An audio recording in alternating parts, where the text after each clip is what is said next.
Vamos clarear e destrinchar essa densidade juntos.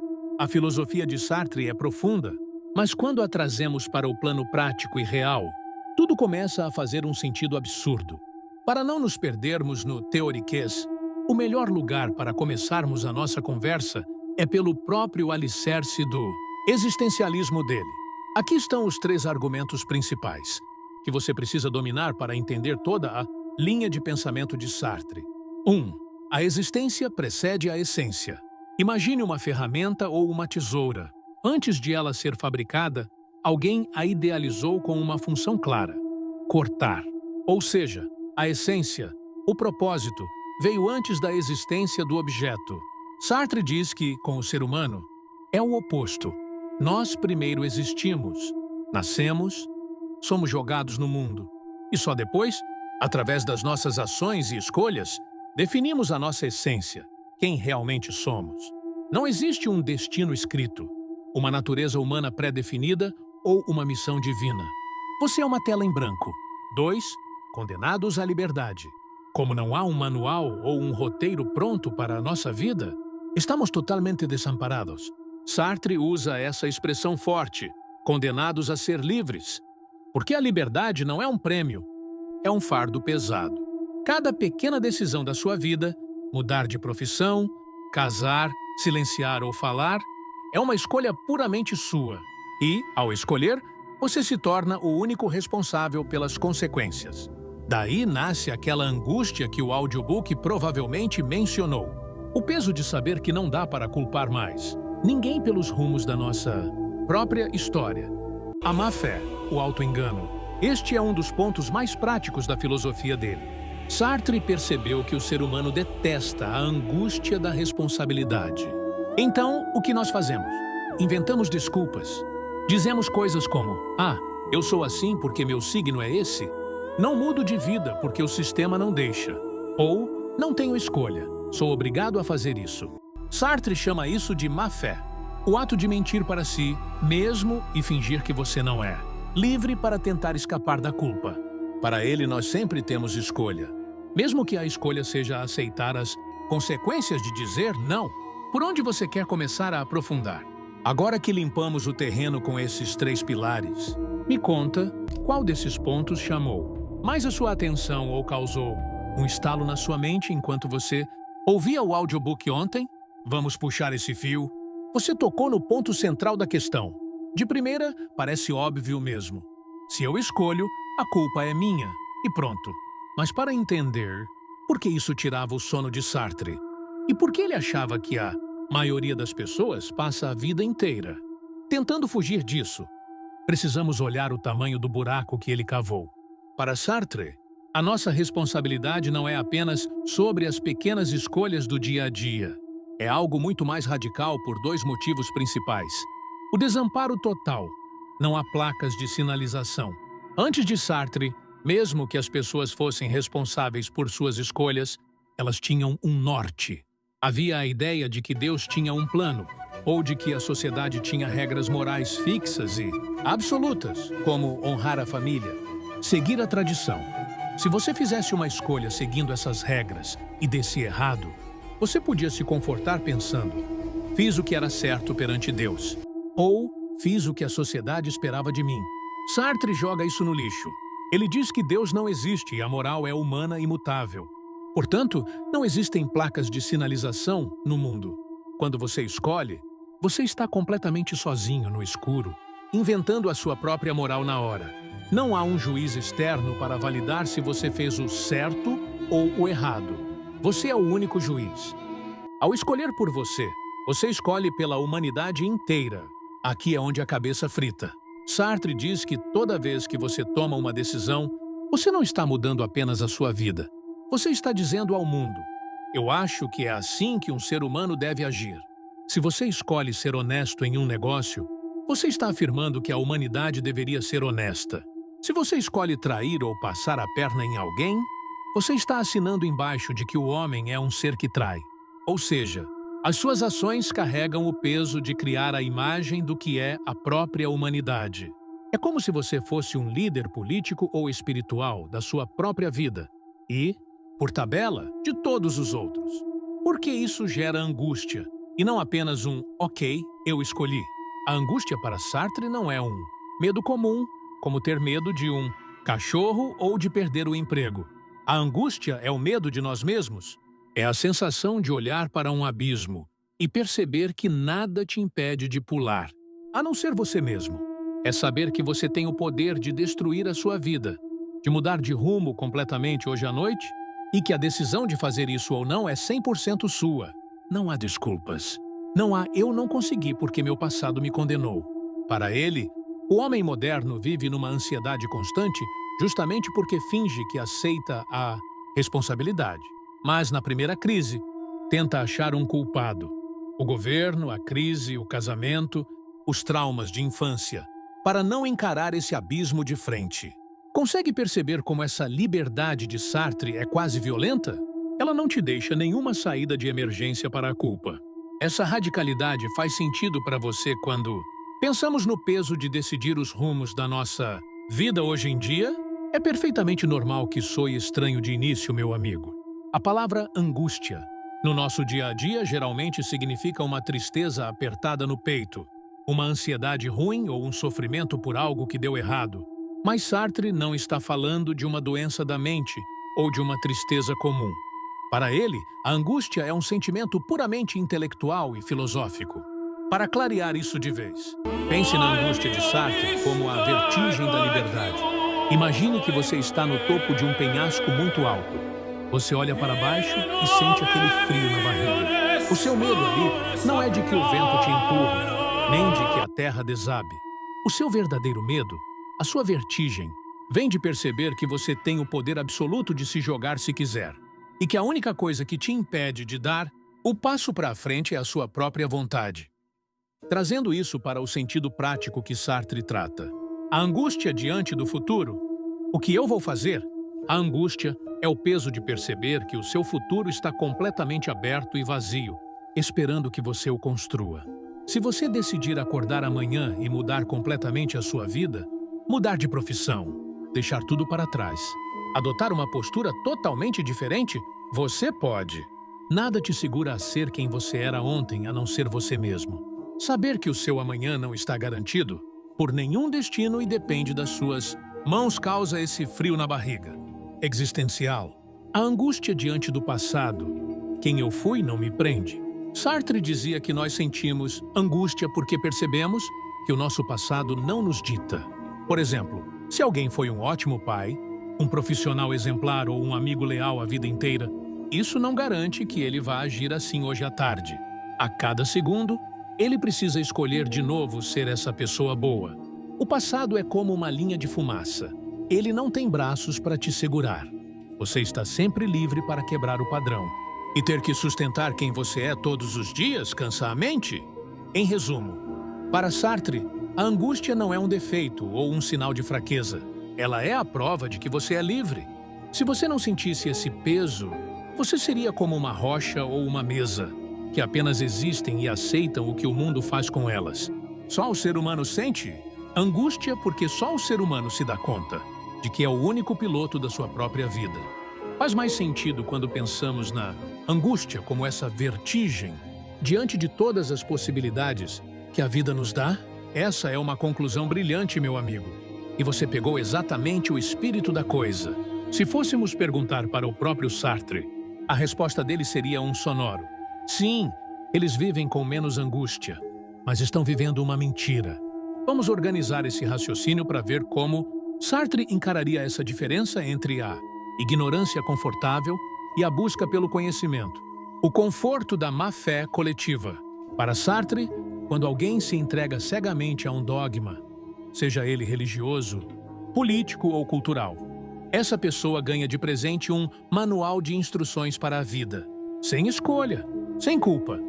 Se o livro sagrado ou o líder diz exatamente o que comer, como vestir, em quem votar e como agir, a pessoa não precisa escolher. Ela apenas obedece. O destino como anestesia. Se algo dá errado, a culpa nunca é dela. É a vontade de Deus, o karma ou o destino. Esse estilo de vida funciona como uma anestesia mental. A pessoa realmente dorme mais tranquila porque terceirizou o peso da existência. Ela jogou a sua liberdade no colo de uma instituição. O preço da iluminação intelectual.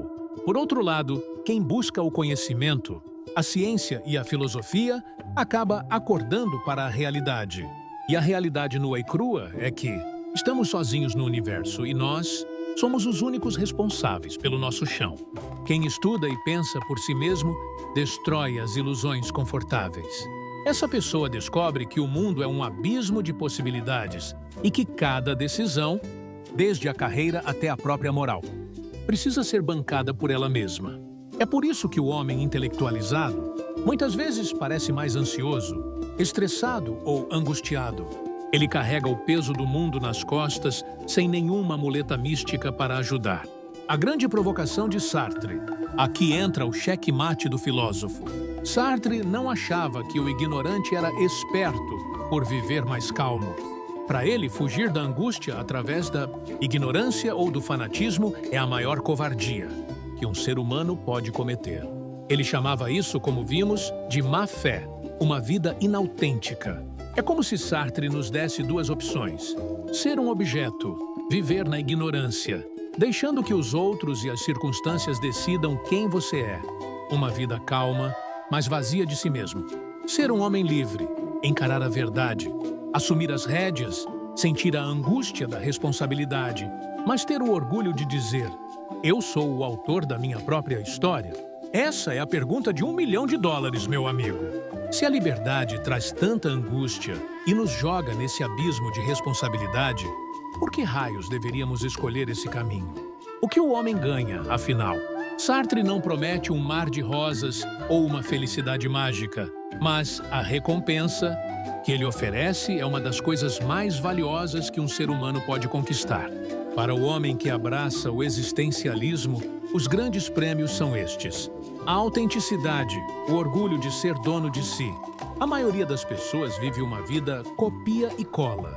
Seguem as profissões que os pais escolheram, repetem as opiniões que ouvem na TV, adotam a moral da sua religião sem questionar e vestem máscaras para agradar a sociedade. Elas passam a vida inteira encenando um papel que não é delas. A primeira recompensa de Sartre é a autenticidade. Quando você assume a sua liberdade, você deixa de ser um personagem no teatro dos outros.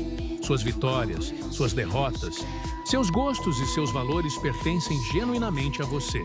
Existe uma dignidade e um orgulho absurdos em olhar no espelho e saber: o que está aqui fui eu quem construiu, não a sociedade.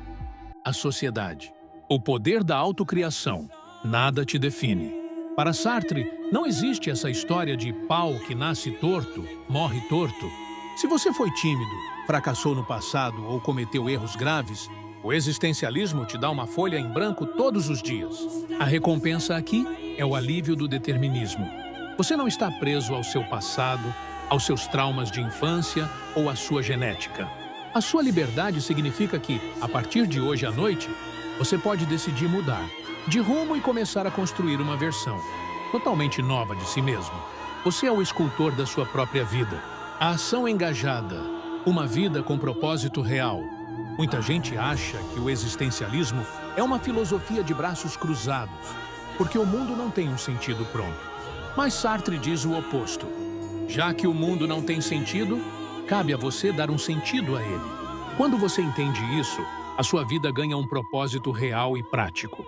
Você para de esperar por um milagre, pelo governo ou pela sorte, e passa a agir. O homem que adere às ideias de Sartre se torna um homem de ação. Ele cria projetos, transforma sua realidade e assume o controle do seu destino com uma coragem que o homem que vive no engano jamais conhecerá. Em resumo, a recompensa de Sartre não é o conforto ou a paz de espírito. Isso a ignorância e o engano dão de graça. A recompensa de viver a liberdade é a libertação das correntes intelectuais. É a chance de viver uma vida com os olhos bem abertos, sendo o único e verdadeiro autor do seu próprio destino. É exatamente esse o paradoxo, meu amigo. No momento em que você aceita que o chão depende de você, aquela angústia pesada se transforma em um conforto maduro. O conforto de saber que ninguém tem o poder de ti. puxar para trás a não ser você mesmo. Mas vamos entrar nos pormenores desse ponto que é a assinatura de Sartre. Por que ele usou termos tão drásticos e violentos, como condenado e fardo, para falar de algo que, teoricamente, deveria ser uma coisa boa, a liberdade? Sartre frisava isso veementemente por 3 motivos cruciais. A liberdade não foi uma escolha sua. Você não pediu para nascer. Você não escolheu o país onde nasceu, a época histórica, a sua família ou o corpo que tem. Você foi simplesmente jogado na existência.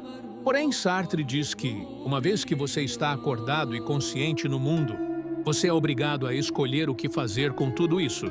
Você não tem a opção de não ser livre, mesmo se você decidir cruzar os braços, deitar na cama e não fazer nada da vida. Isso ainda é uma escolha sua. Você está condenado a escolher até o fim dos seus dias. A liberdade é a única prisão da qual você não pode fugir. O peso do desamparo absoluto, para Sartre, estar livre significa que você está completamente órfão de desculpas. Pense comigo nos pormenores do nosso cotidiano. Quando tomamos uma decisão errada, o nosso primeiro instinto é buscar um culpado para aliviar a nossa mente. Dizemos, eu fiz isso porque fui criado assim. O sistema me obrigou a agir desse jeito. Foi o calor do momento, perdi o controle. Sartre quebra todas essas muletas. Para ele, impulsos, paixões, traumas ou pressões sociais influenciam, mas não determinam. Se você cedeu à raiva, você escolheu ceder. Se você aceitou um emprego que odeia por dinheiro, você escolheu priorizar o dinheiro. Esse desamparo de saber que não existe uma rede de proteção cósmica ou social para amortecer a culpa dos nossos erros é o que torna a liberdade uma condenação. A criação constante de quem você é, a maioria de nós gostaria que a vida fosse como um videogame, onde a gente passa de fase, salva o jogo e aquela conquista fica garantida para sempre. Mas na vida real de Sartre, não existe botão de salvar. A sua liberdade te condena a ter que recomprovar quem você é a cada segundo. Se você foi um homem honesto e trabalhador por 20 anos, isso não te dá um crédito automático para o 21º ano. Amanhã de manhã, a sua liberdade estará lá, te encarando e perguntando: e hoje? Quem você vai escolher ser hoje? Sustentar a própria identidade dia após dia, sem descanso, é um trabalho exaustivo. O resumo do pormenor, Sartre usa a palavra condenado, porque a liberdade é um tribunal, onde você é o réu, o advogado de defesa e o juiz. Não há para onde correr. Não há para quem pedir conselhos que vá assumir a culpa por você. Afinal, escolher seguir o conselho de alguém já é uma escolha sua. É uma frase forte porque é um choque de realidade. Tire as máscaras. Pare de dar desculpas e assuma o controle. Porque o tempo está correndo e a caneta da sua vida está na sua mão. Quer você queira, quer não. É exatamente esse o paradoxo mais bonito e doloroso da filosofia, meu amigo. Você pescou a ambivalência perfeita. A liberdade é um presente magnífico, mas quando olhamos para o abismo que vem com ela, as pernas tremem. Sentir falta desse chão seguro de Deus, da esperança de um paraíso e de um conforto eterno, é a coisa mais humana que existe. E foi justamente por isso que outros gigantes da filosofia tentaram resolver essa equação de formas completamente diferentes de Sartre. Se Sartre te deixou desamparado no escuro, vamos ver onde esses outros pensadores colocaram a luz para responder à sua pergunta. Arthur Schopenhauer. O mundo é sofrimento, mas há um escape. Schopenhauer assinava embaixo de que a vida é dolorosa, mas por um motivo diferente de Sartre.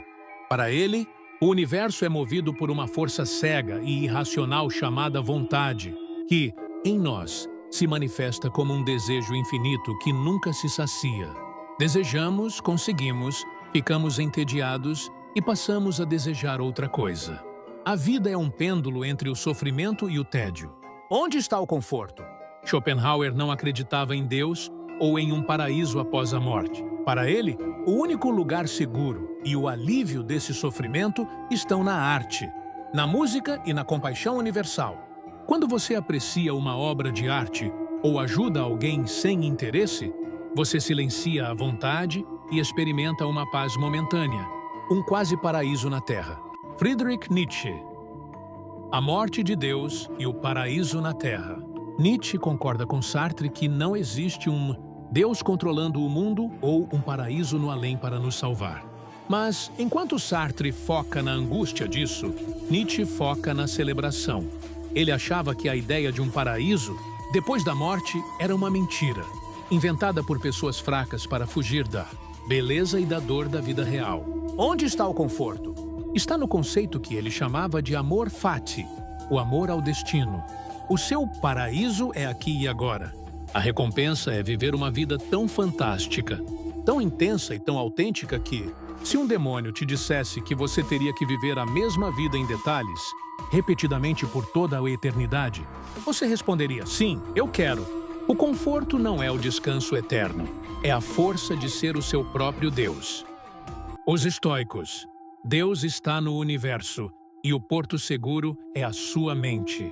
Aqui está o contraponto mais firme ao desamparo de Sartre. Os estoicos, como Marco Aurélio e Sêneca, não viam o mundo como um abismo caótico. Para eles, o universo é governado por uma razão divina, o Logos, uma espécie de Deus que organiza tudo de forma perfeita e lógica. Onde está o conforto? Os estoicos criaram o maior porto seguro que a filosofia já viu, a cidadela interior. Eles explicavam que o mundo exterior é cheio de tempestades, que você não controla, doenças, crises, a morte. Porém, a sua mente e a sua virtude dependem apenas de você. O conforto não está em um paraíso no céu após a morte, mas na paz de espírito, ataraxia, de saber que, não importa o caos lá fora, a sua mente pode continuar calma, firme e inabalável como uma rocha no meio do oceano. Onde fica Deus e o paraíso na linha de Sartre? Para fechar o círculo e responder diretamente à sua dúvida sobre Sartre, na filosofia dele não entram. Sartre era um ateu radical. Ele achava que buscar um paraíso ou um colo divino era uma tentativa de fugir da realidade da nossa liberdade, a tal da má-fé. Mas veja que curioso. A religião tradicional te dá o conforto colocando o porto seguro fora de você, em Deus e no céu. Os estoicos colocam o porto seguro dentro da sua mente treinada e virtuosa. Nietzsche coloca no orgulho de criar a sua própria força. Sartre coloca na coragem de agir, mesmo sabendo que não há rede de proteção. Meu amigo, você acabou de fazer um dos resumos mais lúcidos e honestos sobre a condição humana. É exatamente essa a conclusão de quem decide pensar com a própria cabeça. Quando olhamos para a prateleira da história e vemos tantas respostas diferentes, os estoicos, com sua força mental, Schopenhauer com a arte, Nietzsche com o amor fati, além de milhares de correntes teológicas e religiões, cada uma jurando que tem a única verdade. A mente humana chega a um limite. Diante de tantas verdades que se anulam, o chão sobe. Não há um corrimão universal para segurar. É nesse exato momento de cansaço intelectual que a filosofia de Sartre deixa de ser um bicho de 7 cabeças, assustador, e passa a ser a resposta mais honesta e realista possível. Aderir ao existencialismo, no fim das contas, é aceitar o seguinte pacto com a realidade: o desapego das ilusões. Você para de gastar energia tentando adivinhar qual teoria está certa ou qual religião vai te salvar no final. Você aceita o mistério do universo? O foco no presente. Como o futuro é um abismo vazio e o passado já foi, a única coisa real que te sobra é o aqui e o agora. É o hoje. Viver um dia de cada vez. Se não há um destino escrito para a sua vida inteira, a sua única missão é decidir o que fazer com as próximas 24 horas. Quem você vai ser hoje? Que escolhas você vai bancar hoje? Viver um dia de cada vez, sob a ótica de Sartre, não é ligar o foda-se e viver sem rumo. Pelo contrário, é dar um valor imenso para o dia de hoje. Porque você sabe que este dia não é um ensaio geral para o paraíso. Este dia é a sua vida acontecendo em tempo real. Cada escolha ganha peso, cada ação ganha significado. Você sai da posição de um espectador, esperando uma resposta do universo, e assume o papel de autor. Se o mundo não tem um sentido pronto para te dar, você mesmo cria o sentido do seu dia através do seu trabalho, da sua arte, do seu cuidado com quem você ama e das suas escolhas diárias. Não há um roteiro escrito te esperando no fim. Só o que você decide construir agora.